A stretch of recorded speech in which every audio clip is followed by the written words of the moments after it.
Allô communauté de coups critiques, ici Kim et Pépé, et aujourd'hui on vous parle du nouveau triptyque de Donjons Dragons, soit Planescape. Donc aujourd'hui, Pépé et moi se mettons en équipe pour vous parler de ce nouvel ouvrage qui sort aujourd'hui même en fait, si vous écoutez la vidéo à sa sortie. Donc Planescape, un triptyque qui comprend un livre sur le monde ou l'univers de Planescape, un bestiaire et une aventure. Qu'est-ce que Planescape pour ceux qui ne connaissent pas cet univers-là? En fait, Planescape, c'est le multivers de Donjons Dragons. Donc, tout se passe ou tout est accessible à travers le Planescape. Toutes vos parties, toutes vos campagnes que vous avez déjà jouées sont accessibles à travers les portes du multivers qu'ouvre Planescape. Dans l'ouvrage de Sigil and the Outlands, Pierre-Philippe va nous parler plus en profondeur de la ville de Sigil et des Outlands, mais on trouve un tout petit, très court chapitre sur des nouvelles options de joueurs. Il n'y en a pas beaucoup.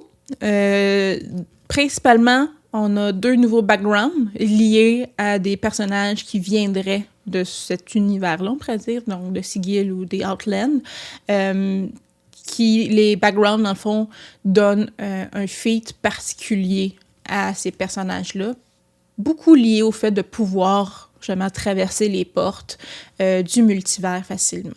2 nouveaux objets magiques aussi liés à ça. Donc, ce livre-là, c'est pas un must particulièrement pour ceux qui sont du côté joueur, contrairement au côté maître de jeu, je dirais, là. Pas des tonnes de nouvelles options, c'est vraiment juste si on crée un personnage qui débute dans cet univers-là, puis on veut vraiment faire de quoi lié à ça, mais très, très peu de nouvelles possibilités pour les joueurs. Par contre, l'univers, la ville, les Outlands regorgent de nouveautés et de choses intéressantes. Et sur ce, je laisse la parole à mon collègue Pépé. Donc Pépé, que penses-tu de Sigil et des Outlands? Ah, Sigil. Également connu sous le nom de la Cité des Portes, l'ultime ville cosmopolite aux 1001 possibilités, depuis laquelle des personnages de tout acabit pouvaient côtoyer des êtres venus de partout. Des démons, des créatures élémentaires, des amas de formes polygonales sans sens ni logique. Un endroit unique comme nulle part ailleurs, le point central qui relie tous les plans ensemble, et c'est encore aujourd'hui mon univers préféré de Donjons Dragons, après de nombreuses années. Et dans l'ouvrage, en fait, Sigil and the Outlands, que vous pouvez voir ici, la version de luxe, on revisite en fait la cité. Il y a le chapitre 2 du livre qui aborde la ville, ses factions, ses habitants et ses mystères, et le chapitre 3 de son côté va plus parler de ce qui se trouve sous Sigil, c'est-à-dire The Outland, un endroit d'une neutralité pure qui est connecté aux autres plans d'existence. Commençons avec le chapitre 2, Sigil et ses mystères. Comme on peut s'y attendre, cette section de l'ouvrage va nous faire un tour d'horizon de la ville. Pour vous donner quelques exemples, on va nous présenter Lady of Pain, comme on peut voir sur la couverture de l'ouvrage, qui est en fait la dirigeante de la cité, un personnage énigmatique dont on ne connaît pas grand-chose, un être qui n'a rien d'humain et qui ne fait preuve que bien peu d'émotions, sinon le désir de vouloir garder le statu quo dans Sigil. On nous présente également ses serviteurs, les Dabus, qui ne parlent jamais, mais qui pouvaient communiquer, en fait, qui communiquent leur volonté en formant des images mystiques dans les airs, un peu des images mots. Ils servent d'ouvriers pour entretenir les infrastructures de la ville et apparaissent parfois en grand nombre pour punir les émeutiers. On nous présente également les Razorvines, des espèces de longues vignes sombres et coupantes qui poussent un peu partout dans la ville. Bref, on nous affiche avant tout la faune locale, ceux et celles qui sont le cœur et l'âme de la ville et qui sont très reconnaissables au fil des différentes publications en lien avec Planescape parce qu'ils sont très associés à Planescape. Par la suite, l'ouvrage nous plonge dans un gros morceau important, les factions. Alors que Lady of Pain est l'ultime dirigeante des lieux, les factions de leur côté assurent la quasi-totalité des fonctions plus administratives de l'endroit. C'est vers elles que les habitants vont se tourner pour avoir une certaine forme d'autorité, tandis que, oui, la dame va donner des décrets et va apparaître personnellement en présence à quelques reprises, mais c'est vraiment plus les factions qui ont ce rôle-là, qui est plus terre-à-terre et en contact avec la population. Chacune des factions s'appuie sur un système de croyance particulier, et bien sûr, le compas moral et les lignes directrices de certaines factions vont rentrer en contradiction avec d'autres, créant ainsi un bouillonnement interne, des guerres intestines, parfois même des affrontements directs. Et sincèrement, je pense que j'aurais pris un livre juste de ça, puisque c'est là que, selon moi, Sigil bouillonne le plus. C'est dans la lutte intestine qu'ils vont faire affronter les factions entre elles.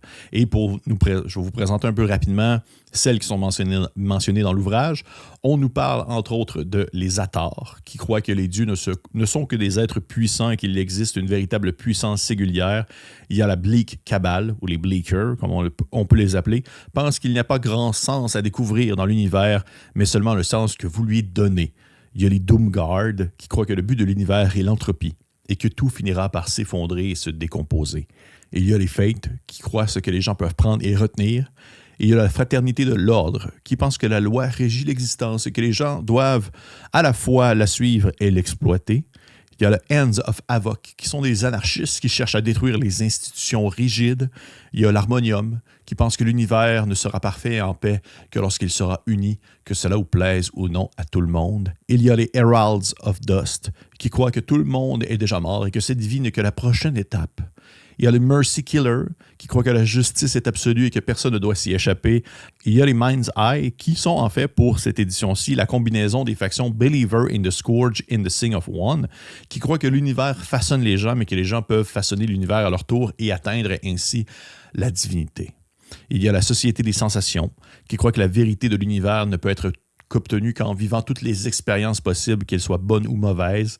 Et finalement, il y a l'ordre transcendant qui croit que la compréhension de l'univers passe par l'unification de l'esprit du corps, de sorte que l'instinct et non la pensée prévaut. Juste le chapitre 2, la ville et ses factions, ça prend environ la moitié de l'ouvrage. Donc, c'est réellement ce qui est le plus exploité dans ce livre-là. Le chapitre 3 nous présente de manière assez rapide ce qu'on va appeler les 17 Gate Towns, les différents points situés dans les Outlands, ce lieu d'une neutralité parfaite, qui vont relier l'endroit à différents plans d'existence. 17, c'est pas mal d'endroits à expliquer pour la quantité de pages restantes dans l'ouvrage. Ce sont en fait des villes qui ont été construites aux alentours des portails menant à des lieux, et on s'entend que les villes ont été modifiées, influencées par les lieux d'existence en question, ce qui offre des contrastes assez particuliers d'une ville portail à une autre. Sans dresser une liste exhaustive de chacune d'entre elles, je peux vous nommer par exemple Automata, qui est une ville connectée au plan d'existence de Mechanus, un lieu d'ordre et d'une égalité sans faille. Tout est droit, tout est égal, mécaniquement bien calibré. Et un autre endroit, Hopeless, qui est une ville construite autour du portail de l'Hadès. Hopeless est un lieu en spirale, d'une seule rue aux habitants, avec des habitants drabes et tristes. Il s'amène directement vers le centre de la ville, à la gate, à la porte dimensionnelle qui mène jusqu'à l'Hadès. Donc, tous les lieux expliqués en quelques pages. Je dois vous avouer que ça aussi, j'en aurais pris vraiment plus. En fait, c'est vraiment thématiquement, je trouve que c'est très fort, mais ce n'est pas assez exploité. Le livre se termine sur des cartes, dont une détachable, que j'aurais aimé ça vous montrer, mais encore une fois, si je l'ouvre, je vais tout déchirer comme à l'habitude, et qui offre un visuel sur Sigil et la section des Outlands, et ce qui conclut en fait le tour de la ville, Sigil and the Outlands. J'ai également le mandat de vous parler du bestiaire, le Morte Planar Parade, et si vous suivez la chaîne un peu, vous devez le savoir que j'apprécie beaucoup les bestiaires et manuels de monstres en tout genre. Donc, aborder celui de Planescape, j'étais très content, même s'il s'agit du plus petit livre du trio présent dans le coffret. Et sur la couverture alternative, on peut apercevoir un Git à l'air fâché. Et selon moi, ce Git-là représente un peu ce à quoi vous devez vous attendre pour l'ouvrage, c'est-à-dire des variantes et des alternatives de créatures que vous connaissez déjà, qui ont déjà été présentées dans d'autres livres de Donjons Dragons. Mais cette fois-ci, sont très spécifiques au plan, sont très spécifiques à des endroits associés à Planescape ou même à la ville de Sigil elle-même. On va vous parler par exemple de différents types de démons, différents types d'anges et tout ce qu'on peut s'attendre de créatures planaires, des nouvelles sortes de dragons, les Ancient Time Dragons, que visuellement sont époustouflants. Visuellement, le livre est quand même vraiment beau. Pour vrai, ça, par exemple, là, je dois le donner. Pour montrer un exemple, un dessin, si vous êtes en visuel d'un Ancient Time Dragons, il y a quelques nouveautés qu'on ne voit pas ailleurs, qui sont justement très associées à Sigil, comme les Dabu, les serviteurs de Lady of Pain, ou encore les Cranium Rat, qui sont des rats qui ont des pouvoirs psychiques.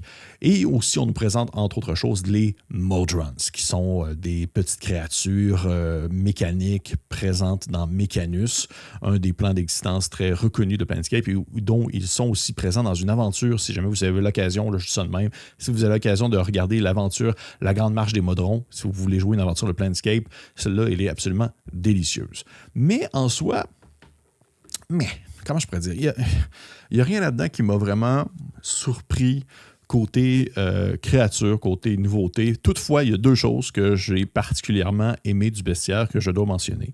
Premièrement, des personnages non joueurs pour les différentes sections de la ville, c'est vraiment utile et ça s'intègre facilement. Mais surtout, comment un plan vient influencer magiquement une créature. Chaque plan propose 3 pouvoirs, capacités ou effets particuliers. Pour vous donner un exemple, une créature ayant subi l'influence du plan de l'Hadès, eh bien, à sa mort, elle pourrait revenir sous la forme d'une larve dégoulinante au bout de 1 des 10 jours.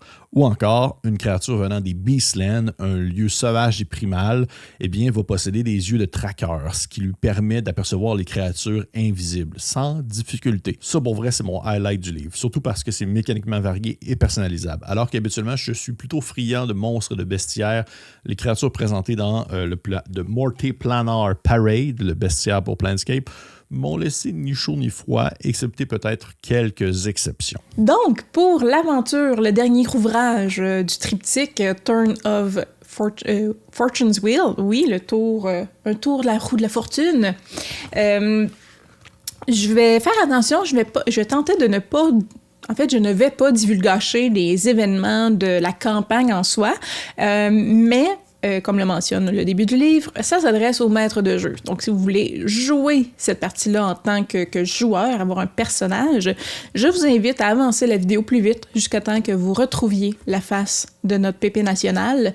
Sinon, ben, ça se peut que je vous vole quelques punchs, mais je vais essayer de ne pas le faire. Donc, l'aventure pour personnages de niveau 3 à en fait, 17, mais l'aventure finit que les personnages prennent leur niveau 18, si vous voulez continuer dans votre partie autrement. Donc, de niveau 3 à 18. Aventure qui est basée avec des personnages qui ne connaissent pas le multivers, qui ne connaissent pas Planescape. Et comment on explique, dans le fond, que les personnages commencent niveau 3 et ne savent pas ce qu'ils font là et ne connaissent rien au Planescape. Ben c'est expliqué quand même assez facilement. Là, les personnages ne se rappellent juste pas de leur passé. En fait, la prémisse de base, c'est qu'il y a des glitches dans le multivers, ce qui fait que les personnages apparaissent dans le multivers près de Sigil et ne se rappellent pas du tout qui ils sont, qui ils étaient, qu'est-ce qu'ils font là, et ça part de là. Donc, l'aventure se déroule, on pourrait dire, en 3 parties distinctes, 3 sections distinctes. La première, c'est l'éveil des personnages à Sigil, où ils vont rencontrer la marchande d'information, Shimeshka, qui, elle, va les pousser vers les Otherlands pour aller trouver des éléments importants pour elle, donc comme un échange ils font des missions pour elle, puis éventuellement vont retrouver leur mémoire. Et à la 3e partie, revient à Sigil et est vraiment la conclusion, le climax de l'histoire où on se bat contre le Big Bad Evil Guy.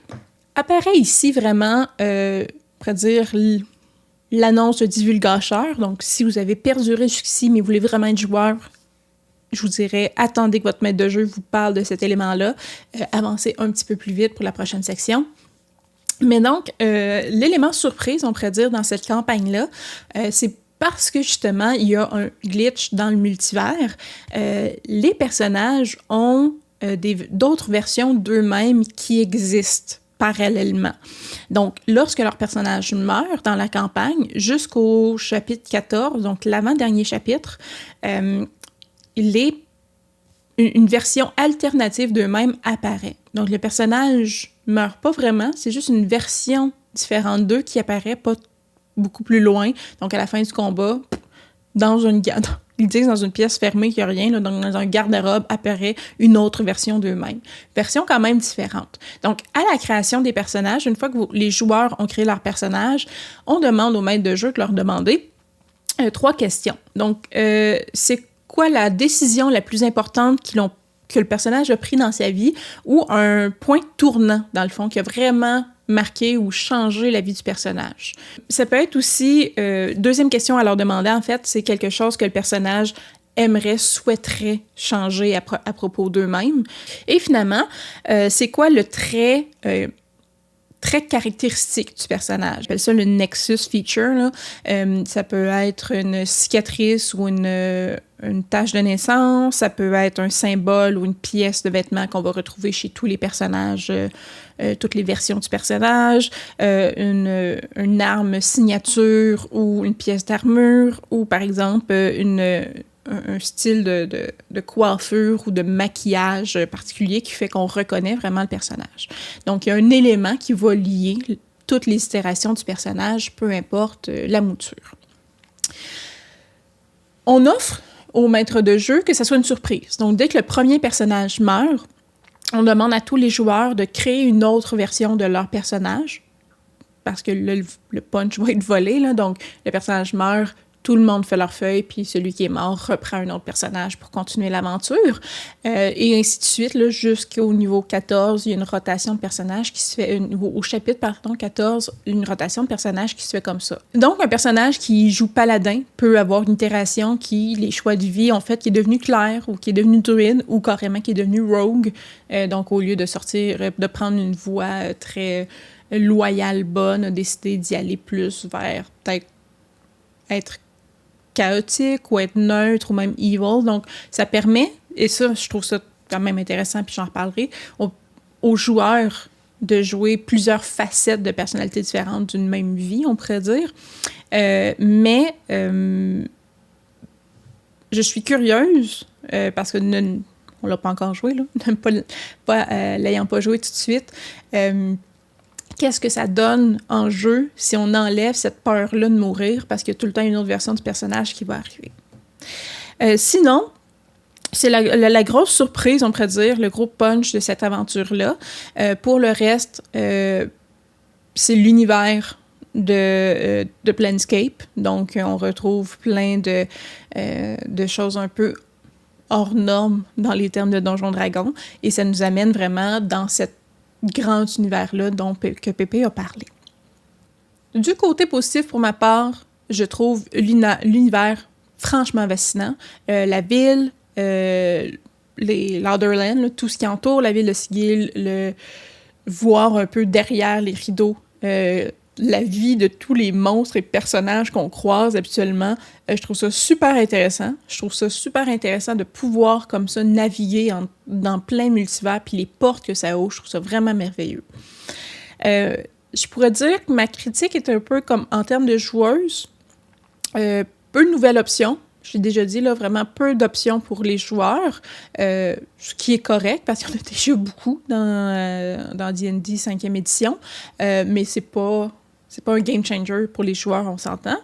L'aventure, encore là, moi, ça me donne vraiment le goût de la jouer, parce que ça nous amène vraiment partout, parce qu'on voit un paquet de mondes différents, on voit un paquet de réalités, d'univers différents, mais je trouve ça super intéressant comme joueuse de dire, OK, je prends un personnage, puis si à 10 ans, ses parents n'étaient pas morts, qu'est-ce qui serait arrivé à mon personnage à la place? Ou si, au lieu d'être capturée par la guilde de voleurs, elle avait été capturée par une horde de barbares. Bon, peu importe, là.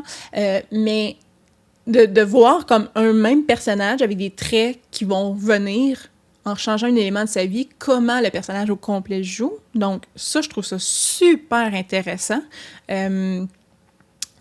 Mais, et c'est souvent ma critique avec plusieurs jeux qui ont un peu ce principe-là. On en a parlé dans une discussion entre les dés sur la mort, là. Je trouve que les Deus Ex ou si on peut pas vraiment mourir, il est où l'enjeu? Qu'est-ce qui me retient de faire des niaiseries puis de juste être totalement chaotique? Donc, c'est cet aspect-là que je ne suis pas certaine si ça va bien sortir dans une partie. Pour mon avis final, je ne considère pas que Planescape est un produit aussi désastreux qu'a pu l'être Spelljammer. Alors que Spelljammer offrait très peu, qui manquait cruellement, selon moi, de règles pour gérer de nombreux aspects mécaniques et logiques au fait de pouvoir se mouvoir dans l'espace, les planètes et tout ça, Planescape est moins soumis au besoin de spécifier certaines choses pour avoir l'impression que tout se tient. Ce produit-là, selon mon humble avis, c'est surtout pour des gens qui ne connaissent absolument pas Planescape. Vous allez découvrir l'endroit, c'est merveilleux. Pour les gens qui connaissent Planescape, il n'y a rien de nouveau pour vous, sinon que les mécaniques sont adaptées à la 5e édition. Je dois avouer que je ne suis vraiment pas fan de la formule 3 livres, univers, bestiaire, aventure, mais je pense que je comprends pourquoi Wizard le fait. J'ai l'impression que l'habitude des joueuses et joueurs ces temps-ci, c'est de surtout jouer dans son propre univers et ainsi en offrant un triptyque dans lequel se trouvent également des créatures et des options pour les personnages au niveau mécanique. On a l'impression que c'est plus attrayant à la vente pour des amateurs de la 5e édition qui vont avoir un besoin assez spécifique. Selon moi, le hic là-dedans, surtout en ce qui concerne cet exemple précis qu'est Planescape, c'est que c'est pas un univers que tu peux facilement déconstruire pour l'incorporer dans ton monde personnel. C'est très propre à Planescape. Les créatures, les villes, les endroits, les plans, oui, tout peut se transformer, se changer selon les besoins de tous et chacun, mais j'ai l'impression que Planescape est plus difficile à plier si on veut vivre sa saveur, et sa saveur, la guerre des factions, le centre du multivers, les énigmes de Lady of Pain, les différentes gates, les différentes portes dimensionnelles qui mènent aux autres plans, bien, on doit y goûter, et malheureusement, Planescape, eh bien, ne fait qu'aborder la surface de plusieurs choses sans vraiment creuser. Et ça, c'est vraiment très, je trouve, typique de la formule 3 ouvrages, comme on a pu voir dans Spelljammer. Et je trouve ça décevant. Je trouve ça décevant à ce niveau-là. Mais outre ça, il y a des bonnes idées, tu sais. Le concept des gates, au final, c'est que ça redonne la possibilité d'avoir accès à certaines informations qu'on ne peut pas avoir physiquement, alors que les ouvrages de Planescape, physiquement, sont difficiles à posséder, bien qu'on peut les trouver en PDF.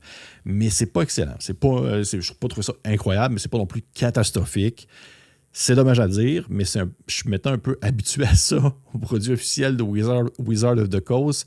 Ça fait longtemps que j'ai pas été comme vraiment mis sur le derrière avec quelque chose, mais ça demeure mon opinion très personnelle. Si jamais vous ne connaissez pas du tout Planescape, ça peut être un produit très intéressant pour vous pour découvrir le concept des plans de Sigil, la ville au centre de l'univers et tout ce que ça implique. Donc, c'est tout. Hey, merci aux personnes qui nous ont écoutés. Merci à Kim aussi d'avoir fait d'autres sections, l'ouvrage aventure ainsi que l'introduction avec les options pour les personnages. Si vous avez apprécié ce que vous avez écouté, je vous conseille de liker, partager. Si vous avez des opinions sur la chose, est-ce que vous attendez le trio de Planescape? Est-ce que vous pensez l'acheter? Est-ce que vous pensez que c'est un produit pour vous? Est-ce que vous êtes un peu tanné aussi de cette formule à 3 livres? Est-ce que vous souhaitez autre chose? Ou pour vous, c'est satisfaisant? C'est un peu exactement ce que vous recherchez. Ça se peut aussi très bien. On serait curieux de le savoir plus tôt. Et pour les autres, on se dit à la prochaine.